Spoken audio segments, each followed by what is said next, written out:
povedať všetkým ľuďom, ktorí budú pozerať toto, hlavne mladým ľuďom, že normálny človek, aj mladý človek drogu len tak sa od seba nezoberie, pokiaľ sa jeho život vyvíja normálne. Ja som zobral, pretože som nehal školu a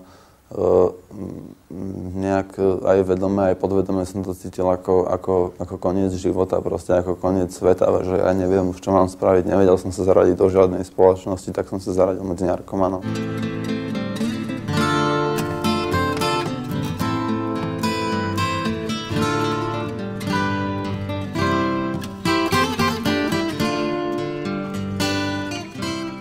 Dosť často sa prechádzam po cintoríne a je veľmi smutné, že skoro všade, keď na to pozriem, je meno nejakého môjho priateľa, mladého priateľa, ktorý nemusel zomrieť.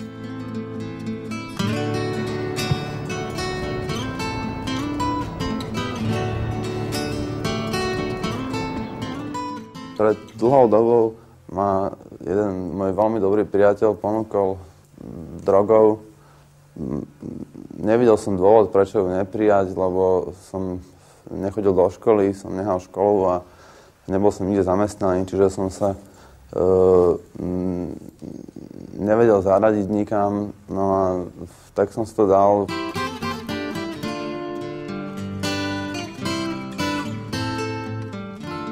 Bol to krásny pocit, až na to, že takýto pocit som zažíval asi pol roka na to, ako som to bral. Potom to začalo klesať, až nakoniec som vlastne bral tú drogu len, aby som sa mohol hýbať, nie aby som cítil nejaký dobrý pocit.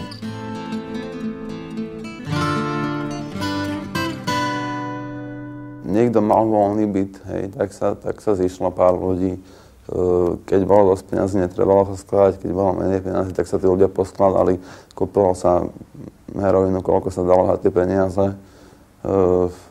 Po väčšine v tej staršej dobe sa nepoužíval každý vlastnú striekačku, keď proste niekto nemal, tak si pichol po druhom. Party vyzerala asi tak, že sme sa poriadne nafetovali a po väčšine už potom si človek nič nepamätal, až sa ráno zobudil a zistil, že keď sme boli v obývačke, no tak v obývačke bol poprepalovaný koberec a sedačky a proste všetkým nám bolo zle a nemali sme peniaze. Vtedy sa z kamarátov stali hyeny, jednoducho neboli žiadni kamaráti, boli schopní, keď vedeli, že jeden má peniaze, tak boli schopní ho okradnúť.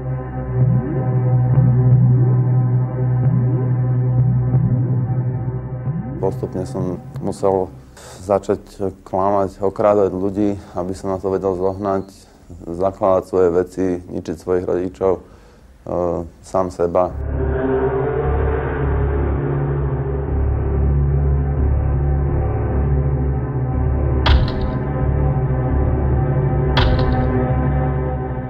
Každá dávka naozaj môže byť posledná.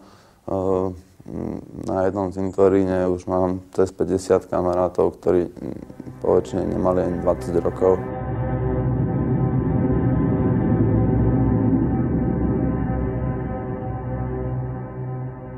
Jednu dobu som sa pred každou dávkou pomodlil, pretože som sa strašne bál, že ma zabije.